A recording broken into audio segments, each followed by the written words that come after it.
district by working across political ideologies. In 1999, Secretary Fudge was elected the first female and first African-American mayor of Warrensville Heights, Ohio, a position she held for 2 terms. As mayor of Warrensville Heights, she adopted one of the first vacant and abandoned property ordinances in the state. Additionally, she brought new residential development to the city and addressed the city's growing foreclosure crisis through the formation of a long partnership that helped residents maintain the financial security needed to buy or keep a home. As Secretary Fudge has said, her first priority as Secretary of Housing and Urban Development is to alleviate the housing crisis and get people the support they need to come back from the edge. She's happy to take a couple of questions after she gives some remarks. Thank you again for joining us. Thank you very much, Jen. Good afternoon. Good afternoon. Good afternoon. Oh, thank you. I was wondering if I was in this room by myself. Jen, thanks for inviting me to speak about the importance of the American Rescue Plan as it relates to the urgent needs, housing needs facing our nation today. What a way to complete my very first week as Secretary of Housing and Urban Development. At HUD, we know firsthand the severe impact of COVID-19 on our nation's housing crisis. HUD staff in every region of the country have worked tirelessly to assist grantees and recipients of HUD assistance in their response to the pandemic. We've helped housing owners, housing authorities, and communities provide additional rental assistance and support new efforts to eradicate homelessness. We've extended the Federal Housing Administration's foreclosure and eviction moratoriums until June 30th to support the immediate and ongoing needs of homeowners. Under the Biden-Harris administration, HUD is making greater efforts to keep Americans safe from COVID-19. We're strengthening partnerships between recipients of HUD assistance and public health agencies and healthcare providers. Many of the people living in federally assisted housing have risk factors that make them particularly vulnerable to COVID. These factors include disability, race and low income, along with racial and ethnic disparities in access to response care and treatment. We're making sure that federal, state, and local efforts to reach those most at risk of COVID are linking those efforts to people living in housing HUD supports. The American Rescue Plan is critical to our success in these efforts. Some of you may know that my last vote as a member of Congress was for the American Rescue Plan. I was proud to vote for this historic legislation to get help to the American people during this moment of great challenge. I thank President Biden for the leadership that has gotten us to this point. The American people can be confident that help is here. The President has described the American Rescue Plan as shots in arms and money in pockets. I would add, it relates to housing. The American Rescue Plan keeps people housed and brings people home. And with that, I would take any questions that Jen is going to allow me to take. So y'all make anytime. Jen is in charge. I'm just here. Go ahead. If I can, Secretary Fudge, thank you for being here. We appreciate your time today. The head of the National Housing Conference said that HUD's ranks have been gutted, morale has never been lower, and the challenges to HUD's constituents have never been higher. Just in simple terms, can you describe the state of your department as you take it over today? Well, I would say this to you, and I actually had the opportunity to talk to the President about it since I've been here. We are thousands of people short of where we ought to be. Our staff is outstanding. They are under-resourced, understaffed, and overworked. But we are going to make some major changes and very quickly. The rescue plan is allowing us to do things that we may not have been able to do without it. So I'm especially pleased that the President had the foresight and the vision to give us a historic, maybe one-time opportunity to change what is going on in housing in this country. You put out some new numbers today as they relate to homelessness in this country right now. Obviously, it's a number that the whole country is dissatisfied by. Thinks the number should be much lower. I'll ask this in two different ways. One, can you set a goal where you think that number should be, and in what time frame you think you can meet such a goal to reduce homelessness in this country, and specifically for some of the blue parts of the country that some Republicans have criticized, San Francisco, New York, where the homeless numbers have been high. What specific advice and what you can specifically do to target those communities to alleviate those high numbers?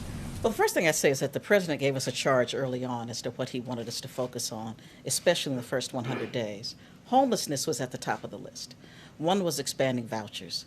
Thirdly, he wanted us to find ways to expand and put in the market new affordable housing. So with the $40 billion that we have now, what we expect is this. We have $5 billion set aside to do nothing but address homeless issues. So we know that with those resources, over the next probably 12 to 18 months, we know for a fact that we can get as many as 130,000 people off the streets. We also know that our local partners are going to assist us in finding other rental opportunities. So we believe we can put a major dent in it. But if nothing else, what we will let them know is that there is an opportunity to find a way off the streets. We have more programs in place to assist people who are already in public housing to find a way to buy housing. We know that affordable housing is a problem all across this country. I don't know where my Republican colleagues live that don't think that there is a problem, but there is. So many of us just choose to ignore it. Mary? Thank you, Madam Secretary, for being here. The federal moratorium on evictions is set to expire at the end of this month. Are there plans to extend that? And if not, what do you say to families who are worried that they may be facing eviction? Well, what I would say first is that the HUD moratorium expires on June 30th. The CDC is in the process of trying to determine what is the appropriate way forward, and I would hope that you would ask them that question. And just one more, if I can. The experts tell us that the December tranche of COVID relief is just now starting to come online. People that we've talked to are still seeing some big glitches, when they try to apply. Are you confident that states and localities now have the systems in place to get this as well as the next round of funding? I'm very confident. I've talked with Secretary Yellen. The Treasury Department is up to the task. I mean, certainly it is a different Treasury Department, so I'm very confident that if they say that they can get it out in a certain period of time, they will. Our job at HUD is just to give the kind of guidance and assistance once those funds are received. See? Thanks, Secretary. Excuse me. You mentioned earlier that that housing prices are increasing. Also, the supply of new inventory on the market is decreasing at the same time. What can the administration do to either get more homes on the market or bring prices down? How concerned are you about that dynamic? There are a couple of things that we know can happen out of this rescue package. One is if you look at places like a Los Angeles, where they have actually purchased hotels and motels, et cetera, to give people an immediate place to go, there are resources in the plan to do that. The other thing that we find is that part of the problem with the market is that credit is not available and accessible to people who actually do qualify. So since FHA is certainly a part of what we do, we're going to ensure that we can talk about down payment assistance. We're going to talk about maybe some restructuring. We are going to make sure that people who qualify have access to credit. We all know that there have been problems across this country for many, many years. That is why I'm so pleased that President Biden talks about equity.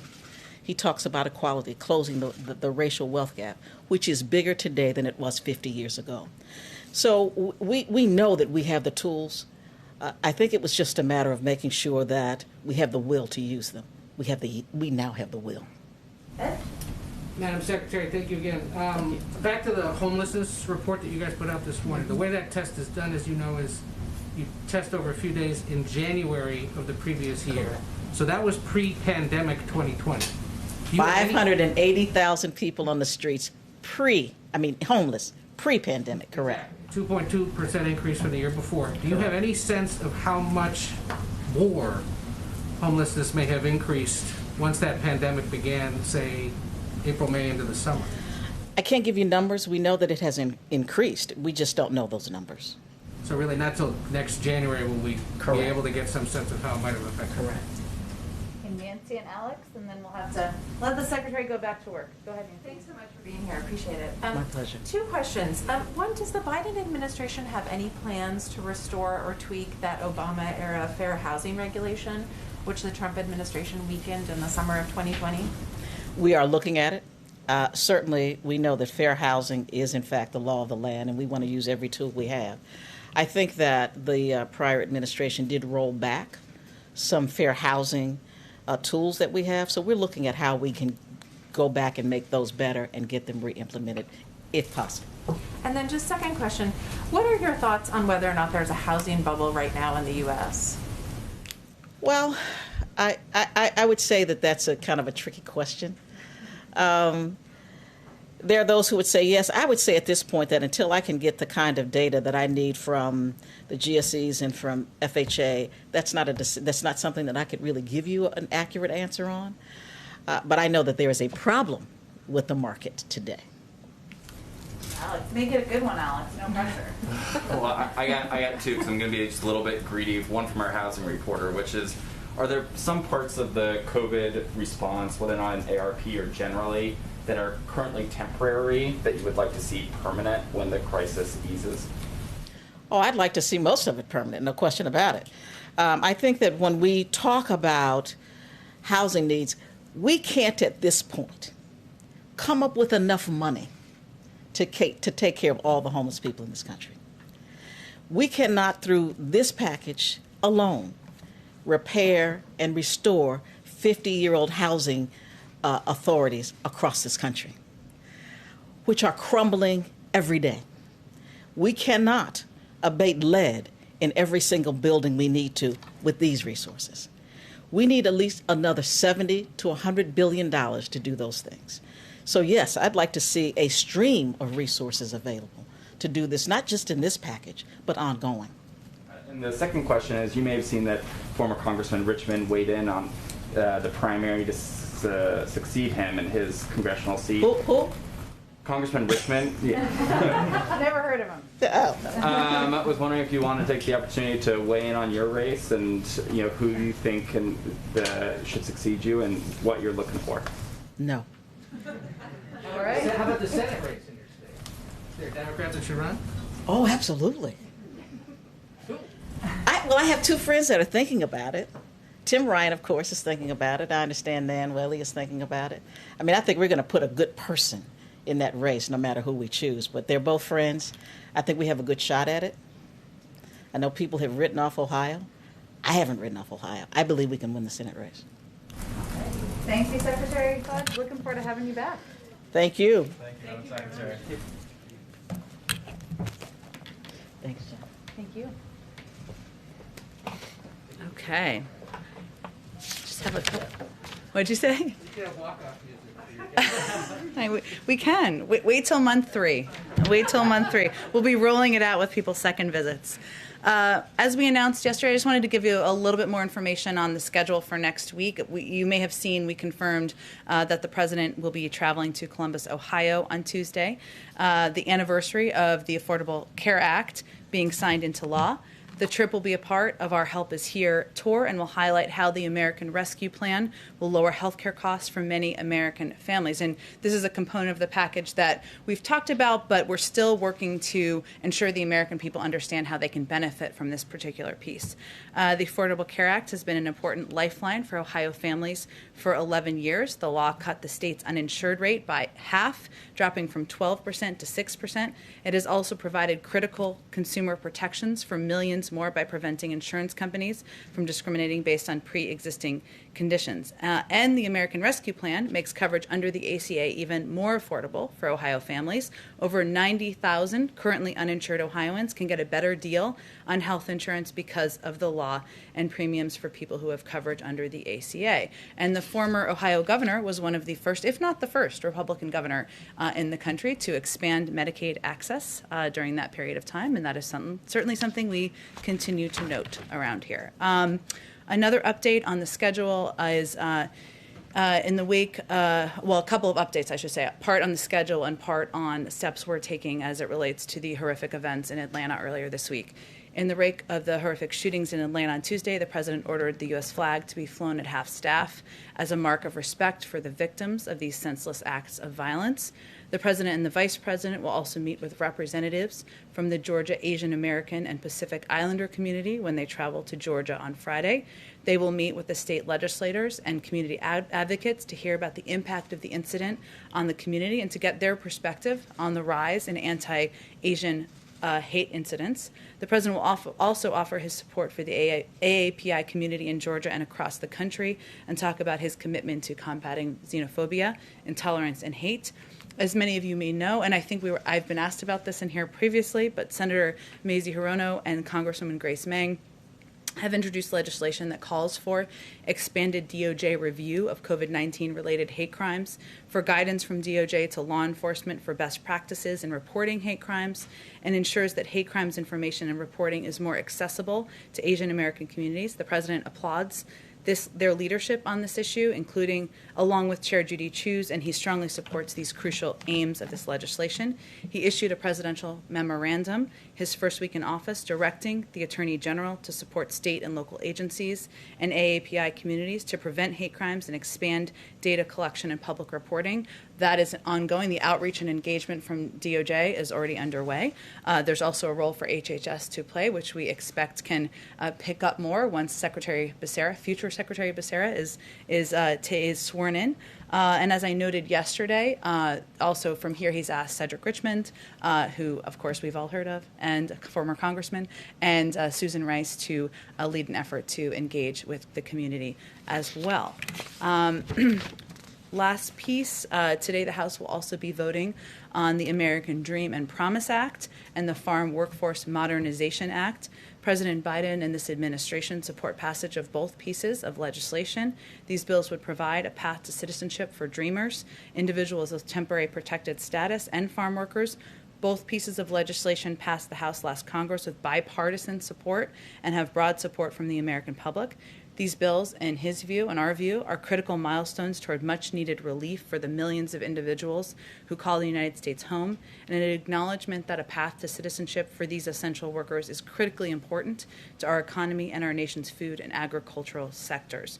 We also urge Congress to reform other aspects of our immigration system by passing President Biden's bill, the U.S. Citizenship Act, a bill that he proposed on his first day in office, which would establish a new system to responsibly manage and secure a border, bring long overdue visa reforms to keep families together and grow our economy, and address the root causes of migration from Central America. With that, Zeke, kick us off. Thank you, Jen. Just following up on a scooplet from our colleague Jeff over here. A scooplet. I don't know that Reuters calls it scooplets. But If you can confirm that the U.S. plans to loan 4 million AstraZeneca vaccines to Mexico and Canada, what's the timeline for when that transaction would take place, and why only 4 million of a stockpile that is several times that for a vaccine that isn't authorized here? Absolutely. So, as I've noted in here before, but worth noting again, our first priority remains vaccinating the U.S. population. The reality is the border knows no the pandemic knows no borders, and ensuring our neighbors can contain the virus is a mission critical to ending the pandemic. We have 3 vaccines approved, as you well know, and of course there's a rigorous review process by the FDA. There are other vaccines, of course, including AstraZeneca, that are going through the approval process now, and we have been taking action here to get ready to get those vaccines to the American people if they are approved. As we await FDA approval here in the U.S., many countries, as you know, have already requested, have already approved AstraZeneca and also have requested our doses from the United States. That includes Canada and Mexico, but is certainly not limited to Canada and Mexico. And balancing the need to let the approval process play out of the AstraZeneca vaccine as it's taking place in the U.S. with the importance of helping stop the spread in other countries. We are assessing how we can loan doses. That is our aim. It's not fully finalized yet, but that is our aim and what we're working toward to Canada and Mexico. This is a complex process, and our team is working with the companies to move it forward. And I want to, on your question about the number of doses, there have been a range of reports about the number of doses. I can confirm that we we have 7 million releasable doses available of AstraZeneca, and as noted in Jeff's scooplet, which I'm just going to keep calling it, 2.5 million of those we are working to finalize plans to lend those to Mexico, and 1.5 million to Canada. What's the nature of that transaction? Would it just be for future AstraZeneca production, or would there be Meaning what's in the loan? Yeah. It could be for future AstraZeneca doses or other doses, yes. And on a different topic, I was wondering if you saw the comments from Russian President Vladimir Putin this morning responding to the president's comments in the interview on Tuesday night. Is the president worried at all that he may have inadvertently started a little war of words and trading shots back and forth, and that can get in the way of finding some common ground on various shared priorities? Well, President Biden and President Putin certainly have different perspectives on their respective countries and how to approach engagement in the world. But where they agree is that we should continue to look for ways to work together, as was noted in part of President Putin's comments. And there are areas of mutual interest. New START, which we just extended for 5 years, is an example of that. Obviously, Russia is also a member of the P5+1 as we look ahead to what's possible there as it relates to preventing Iran from acquiring a nuclear weapon. So we are confident that we can continue to look for ways where there's a mutual interest, mutual national interest, but the president is not going to hold back, clearly, when he has concerns, when he has, whether it is with words or actions. Go ahead. I'll go to you next. You have a scooplet. You can go after a few other people. Go ahead. On that same topic, obviously you say that you want to work together with Russia on areas of mutual agreement, but Russia has now decided to recall its ambassador. I mean, is there a concern that the president agreeing that Russian President Putin is a killer could escalate tension even further? Well, our ambassador, Sullivan, remains in Moscow. We remain engaged, and he remains engaged, as does our team on the ground with the Russian people. We continue to believe that diplomacy is the first step and should always be the first step and should be our objective as we pursue all relationships, even with our adversaries. So we are hopeful that that will continue to be the case. I just want to get your reaction to actually some of Putin's exact words here, because he responded with a bit of a euphemism that translates roughly to "it takes one to know one," pointing to slavery in America, treatment of Native Americans, the atomic bombing of Japan. Does the president have any response to that kind of language? Well, the president believes that one of the greatest attributes of the United States is our honest self-reflection and our constant striving for progress. And there's always more work to do, as he's stated himself. I've been doing this long enough not to try to get in the mind of President Putin, but I can assure you that President Biden still believes there's more work we can do here in our own country. Go ahead. Just to follow up quickly, you're talking about self-reflection. Does President Biden regret calling Vladimir Putin a killer? No, the president gave a direct answer to a direct question. So then how is that, you don't want to escalate tensions, how is that constructive to the relationship when you talk about diplomacy being primary between the U.S. and Russia? How is calling Vladimir Putin a killer constructive to that relationship? Well, President Biden has known President Putin for a long time. They've both been on the global stage for a long time, worked through many iterations of a relationship between the United States and Russia, and he believes we can continue to do that. Does the president believe that the leaders of Mohammed bin Salman, one of the crown prince of Saudi Arabia, does he view him as a killer? I don't think I need to add more killer names from the podium just today. But I won't ask you about other countries that as well. Okay. But let me ask you about immigration. Yeah. If I can quickly, the president Sure, has made it very clear in his recent interview that the border is not open, effectively that it's closed, except for these unaccompanied minors right now under humanitarian grounds for being welcomed into the U.S. But as we speak, crews from multiple outlets, including those from NBC News, are at the border. They're seeing many migrant families being accepted, young families being accepted into the country right now. So can you square those two when the message was that families and individuals were being sent home, but unaccompanied minors were being kept? Why young families are in fact being kept here in the U.S. And detained? Well, we've talked about this a little bit in here before, we are still applying Section 42, which, and with the exception is, of course, unaccompanied minors.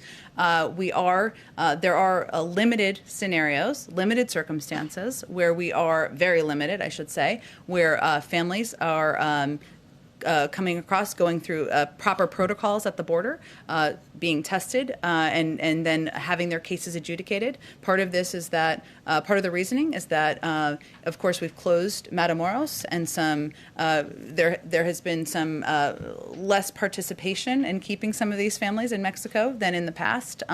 In many of these policies we have supported, but the vast majority of people, vast majority who come to the border are turned away. The border is not open. These are very limited scenarios. Sorry, I just swallowed some mask here. It's okay.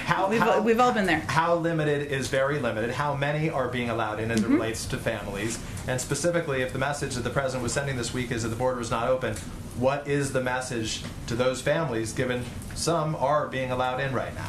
The message continues to be, I'd be happy to provide you the numbers. I think CBP has the most up-to-date numbers, so I'd point you to them, and they provide those regularly. We'd certainly support that. I don't have them in front of me right now. I would say the message continues to be, now is not the time to come.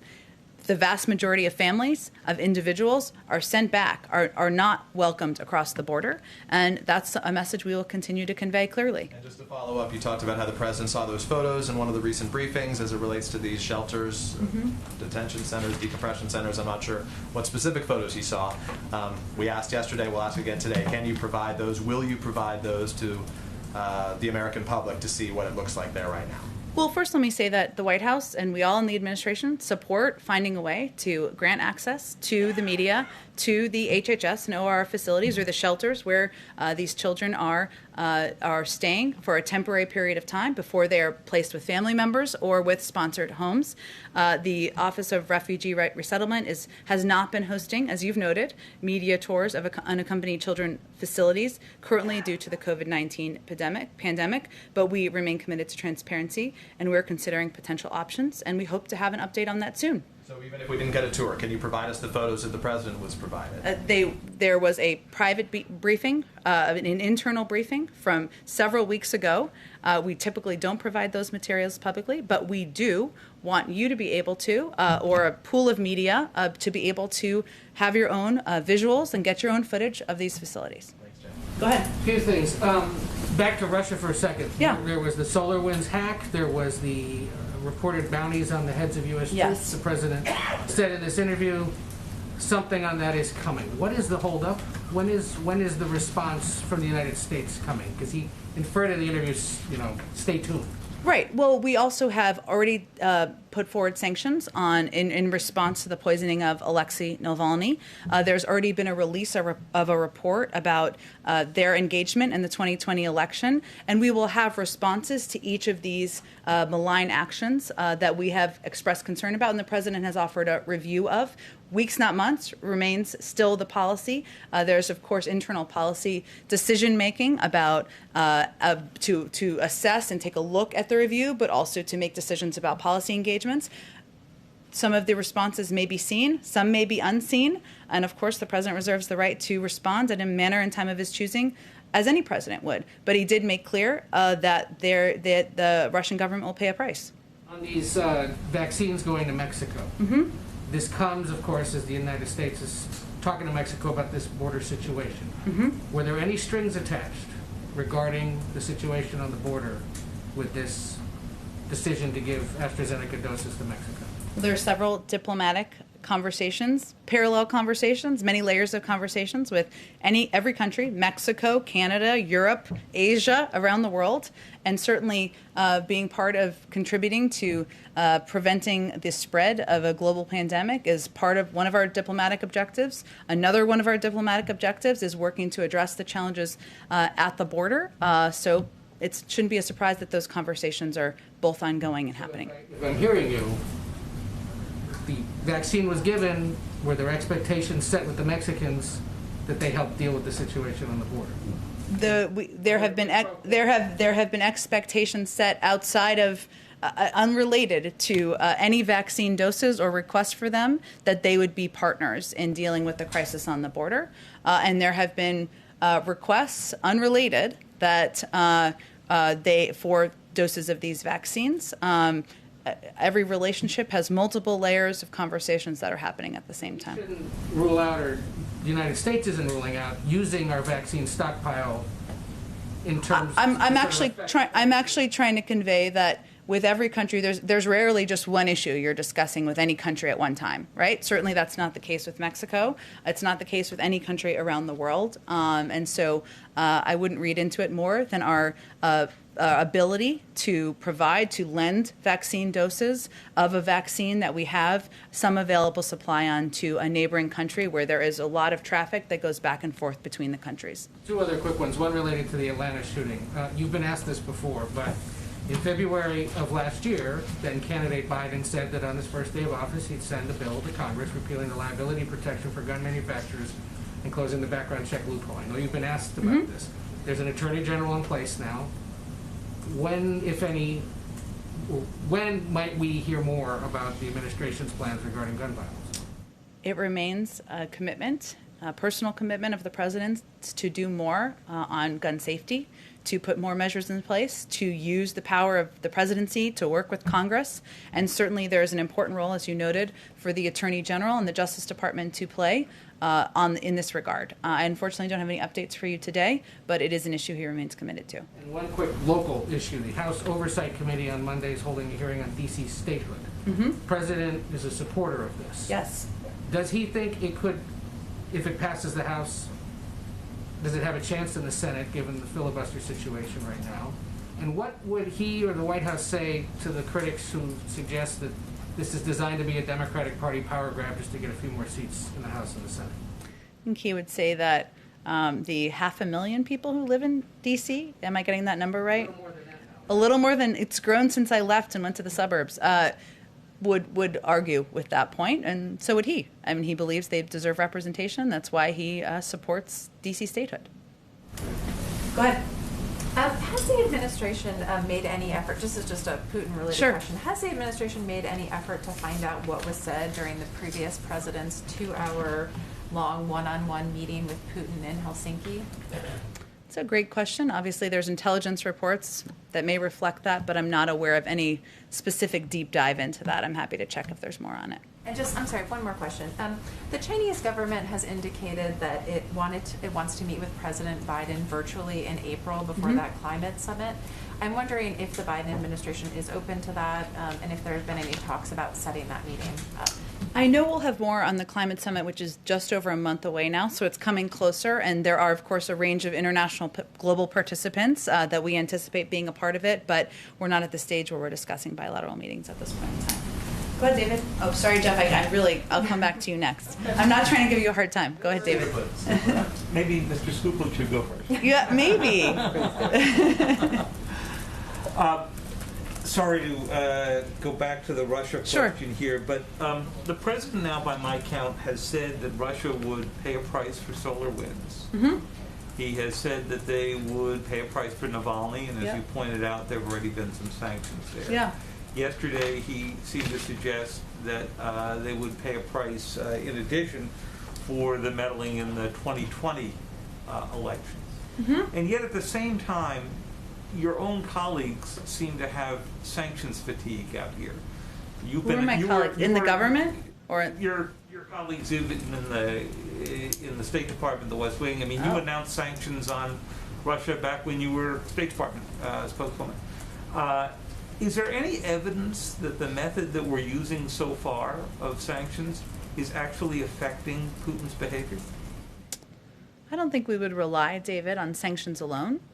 We do think that they have been effective modes. I mean, history, you've written many stories about it, about the role sanctions have played in moving global diplomacy forward, and we certainly are a believer in that. But as you also know, there are a range of tools at the disposal of any president, seen and unseen, and I'm just not going to get ahead of the process of what considerations are underway. On China, obviously the meeting is yet to happen today. But at the end of this whole process, once Mr. Sullivan and Mr. Blinken come back, what does the president think is the next right step? Is it further meetings at this level? Is it more direct conversation like the one he had for several hours last month with President Xi? Is it a response to the Chinese related hack that he's also trying to go deal with? I expect he'll make a determination about that when they return and he has a chance to talk to Secretary Blinken and National Security Advisor Sullivan, in part because he doesn't see this, nor do they, as a preset series of meetings like the traditional dialogues that we've seen throughout other administrations, including ones that he has previously served in. This meeting, we certainly anticipate will have difficult components of the conversation. We expect it to be frank. They plan to cover areas where we have concerns, including human rights, Hong Kong. Obviously, we've put forward some sanctions related to the anti-democratic actions in Hong Kong over the last couple of days. Technology, whether it relates to the theft of IP or data protections, military tensions in the region. So it will cover, as will be no surprise to anyone here who follows China closely, a range of topics. And I think the president's eager to hear from them on how the conversation goes and work with them to determine what the next right step is. I will say that in his mind and in the minds of National Security Advisor Sullivan and Secretary of State Blinken, a big part of the strategy is approaching our relationship with China from a place of strength and strengthening our own economy at home, investing in the middle class, looking at it through the prism of competition, not conflict. And that means there's also more work we have to do here. From your answer, things like the economic and strategic dialogue, which took place in the Obama administration and continued some in the Trump administration, that's over for now. I would simply say that this meeting is not a part of a series of meetings at this point in time. Go ahead. Are we supposed to defer to? Oh, sorry, Jeff. You're kind of getting hazed for your scooplet. Right, I know you can. Okay. He'll just sit on his scooplet. He doesn't care. Go ahead, Karen. A couple questions on schools. Last month, the CDC released school guidance urging 6 feet of distance between students and staff. And now the CDC director says she's revisiting this. We're reporting that this could come as early as tomorrow, that will go from 6 feet to 3 feet. What does the White House say to teachers who are concerned that the science hasn't changed in 5 weeks and that this is political, this change? I would say that the CDC is full of health and medical experts, including Dr. Walensky, who would be the last person to characterize herself as political. She is a medical health expert, and she has looked at this through the prism of how we can take steps to make it safe to reopen schools, and is constantly evaluating how to ease some of the restrictions. And there are, of course, more that often you all have asked about in here, which are good questions. What about travel? What about masks? They take an approach that is purely through the science. So we'll let her speak more about it when they're ready to release those formal guidelines. The White House directs states to do something with that guidance when it's released, similar to what we saw when the president made the direction on vaccine eligibility. You mean like, will we direct schools to now do this? The CDC has said this, 6 to 3 feet. You now have to follow this to push for reopening. Well, social distancing is one of the mitigation measures, right, in the CDC guidance. And I don't know, I have not seen the CDC guidance, so I don't know how it will be characterized in there.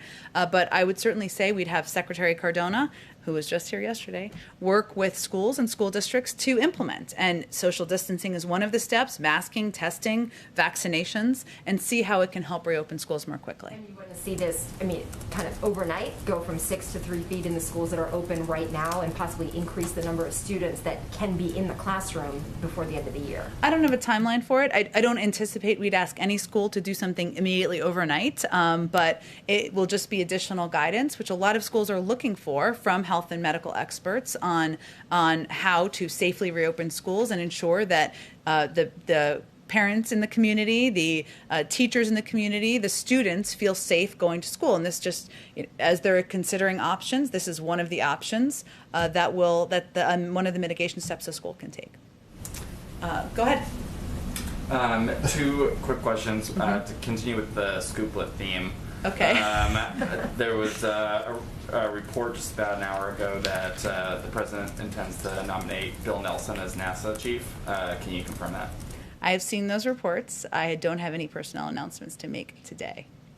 Seems like a cool job, though, that I'm not currently on the path to, but it's fine. You're not auditioning right now? I am certainly not. I don't have any personnel announcements to make. Certainly seeing the reports. As we have any updates, we'll provide them. And the second question, the president said yesterday that he intends to try to raise taxes on anyone that was making over $400,000 a year. Does he think that that's, does he intend to wait until the economy is out of the pandemic recession, or does he feel confident that that by making it only on higher earners that it will not affect the broader economy?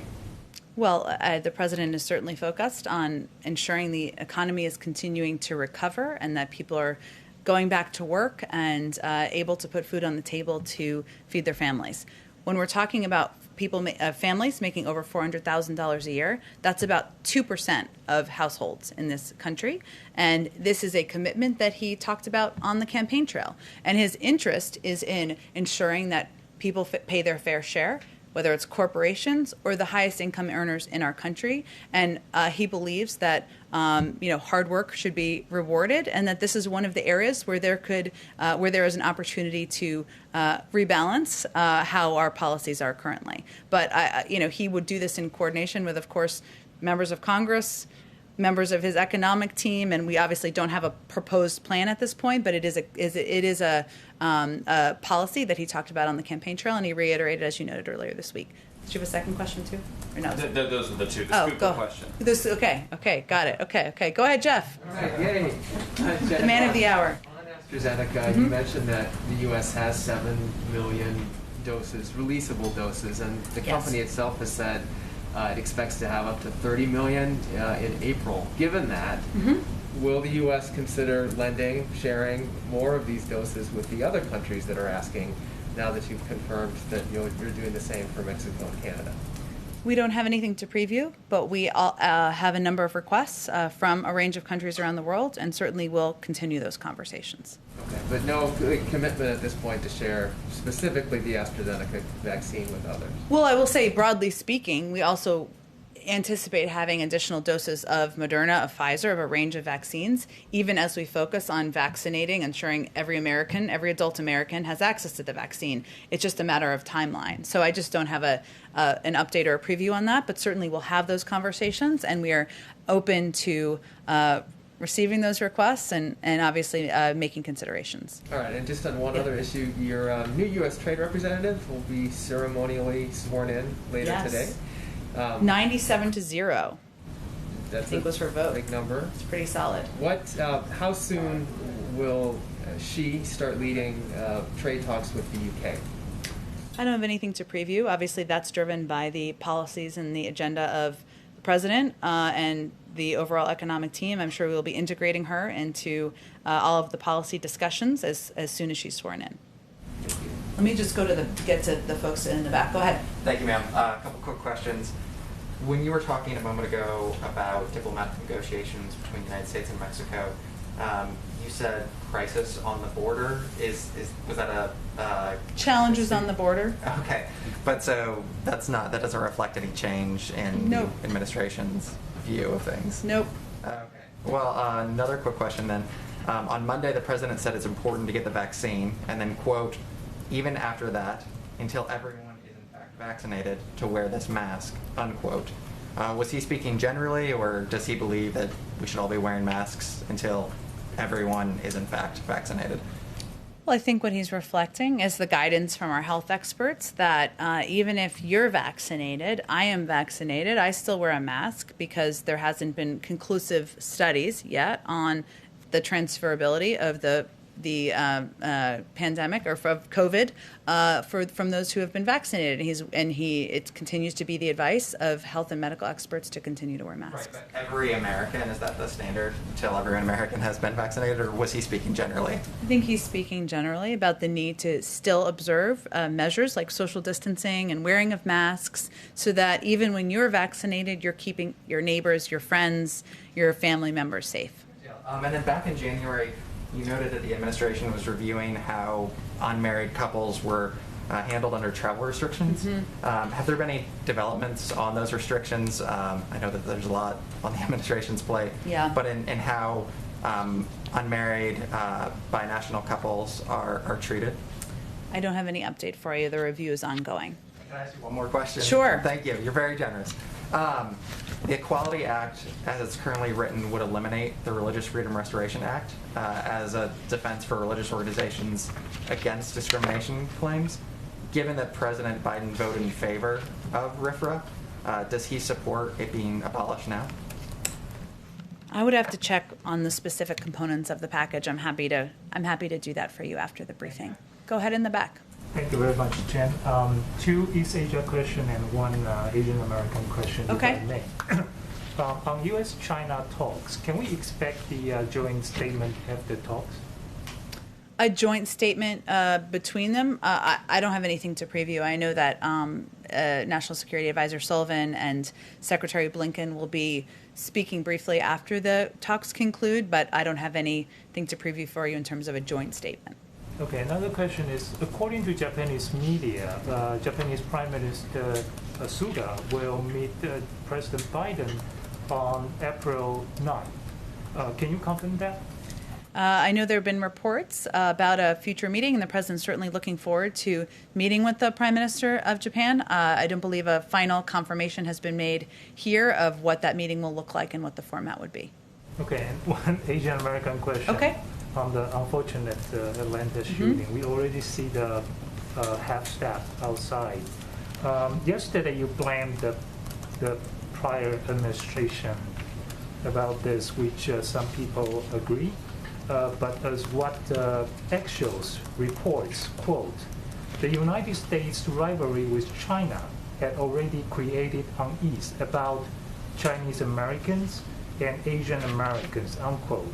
And Axios says we are going to see a huge jump in hate crimes against Asian Americans this year. So it seems to be that President Biden is in this catch-22. On the one hand, he is trying to alleviate the hate crimes against Asians and Asian Americans. On the other hand, he's kind of escalates the tension. How can he really alleviate this situation? I would just refute the notion of that question. I would say that yesterday I was asked, which was a good question, if we thought that the former president's rhetoric had contributed to the actions or the discrimination against Asian Americans, and I said we do, because rhetoric, certainly from the massive megaphone you have from the White House, is something that is heard across the country, and it's important to then be thoughtful about the words you use and how you convey opposition to discrimination of any kind. That was the answer. The question I was answering. The president and the vice president are meeting with leaders of the Asian American community tomorrow. The president raised his concerns about rhetoric, about attacks, about threats against the Asian American community in the country during his primetime address. He signed an executive order. He's asked his members of administration to listen, hear, think about policy solutions. I would say his effort is to be part of the solution, not part of the problem. So I would just dispute your question. Go ahead in the back. Thanks, Jen. A few questions for you. The president mentioned in his ABC interview his thoughts on potential changes to the filibuster. I wondered, does he support getting rid of the 60-vote threshold on the legislative filibuster? I think what he said is that he'd be open to hearing ideas about going back to the talking filibuster, which Mr. Smith Goes to Washington is the best reference that anyone can make on that front. Obviously, that hasn't been the law in the Senate since before I was born, so many years. But that is a proposal that had been put forward by Senator Manchin, and his whole point is that, and as he said in his comments, our democracy looks at moments like it's broken, and it shouldn't be so easy to block legislation. At the same time, his preference and his priority is working with Democrats and Republicans to find a pathway forward on a range of issues where there has been a history of bipartisan support, whether it's infrastructure, immigration, addressing, making our economy and our workers more competitive against the competition with China. There are a lot of ways we can work together. That's his preference. And so he was just expressing an openness to hearing from members of the Senate on what their ideas are. Ultimately, though, as president, he He doesn't vote here. It's not a law. He signs into law. It's a Senate rule. So you'll have to talk to them about what their ideas are and what they have the votes for to move forward. So he would defer to senators on whether they would support scrapping. It's not about deferring. He's not in the Senate. He doesn't decide what the Senate rules are. They do. Influence if he were to voice an opinion. He's going to have the senators decide what rules they want to abide by moving forward. Just a couple other quick ones. I wondered, there are a few key agencies that have yet to have Senate nominated or confirmed leaders that are certainly in the news now. CBP, ICE, the FDA during the pandemic. I wonder, does the administration have any plans or timetable for when it might put forward nominees to lead those agencies? All important agencies. I don't have any update on the personnel process, but we're working our way through and ensuring we have the right people we can nominate for each of those important roles. Okay. And then lastly, I wonder, this week there's a group of college basketball players ahead of the NCAA tournament who started a protest on social media with the hashtag #NotNCAA and they're looking for more financial freedom and personal protections from the NCAA. I wondered, one of the things they're asking for is a meeting with federal officials and potentially the Biden administration to talk about legislation on this. So does the president support college athletes being able to profit off their name and likeness? And would the administration be willing to meet with these players if they asked for a meeting? I'm happy to see if there's any plans for a meeting and if we've received the request. Go ahead in the back. Thank you, Jen. Questions on U.S.-China meeting. China has a poor record of keeping promises. So how would you characterize the level of trust that the current administration has with regard to China? And also for the bilateral meeting between President Biden and President Xi, what are the conditions that has to happen? What are the conditions for the meeting to happen? Thank you. I don't think I'm here to set conditions today. We haven't even announced the specific details about the climate summit that's happening in April, which I think was what the bilateral question was around. And we certainly haven't made a final decision about any bilateral meetings around that meeting. As we do, I'm sure we can discuss it further. And then as it relates to the meeting today, I think or that starts today, I should say, it was important to our administration that the first meeting with Chinese officials be held on American soil and occur after we have met and consulted closely with partners and allies in both Asia and Europe. This is an opportunity to address a wide variety of issues, including ones where we have deep disagreements. And so our focus is on having a frank discussion, raising issues where we have concerns, and, of course, looking for ways and places where we can work together. Go ahead. Thanks. While you've been briefing, President Putin has just extended an invitation to President Biden to continue their conversation, but this time he wants to do it live. He's asking for a live-streamed conversation, an open, direct dialogue. Putin says he's available tomorrow or Monday. Is this something that you would consider? I'll have to get back to you if that is something we are entertaining. I would say that the president already had a conversation already with President Putin, even if as there are more world leaders that he has not yet engaged with. And we engage with Russian leaders, members of the government at all levels, but I don't have anything to report to you in terms of a future meeting. The president will, of course, be in Georgia tomorrow and quite busy. Go ahead. One very quick final question. On the wall, on day one in office, I think it was, the president signed a proclamation that was effectively putting a pause or halting wall construction. At the time, I think he directed federal agencies to formulate a plan within 60 days, depending who's counting. We're on 58, 59, or we have almost. 2 more days. Do we have? Okay, some said 59. I thought it was 1, but we'll go with 2 more days. To redirect border wall funds and, quote, resume, modify, or terminate segments of the structure that remain under construction. Have those federal agencies provided you with their conclusions? Have you come to a conclusion? What is the status of that with that remaining 1 or 2 days left? I will check and see if there's an update. We are, of course, there is funding that was appropriated previously that is still moving forward. Money that has not been appropriated, as you noted, we've kind of pulled back on, but I will check and see. We have 2 more days, which is a lifetime in this place, and see if we have an update for you on the status. Thank you. Thank you. Thank you, everyone.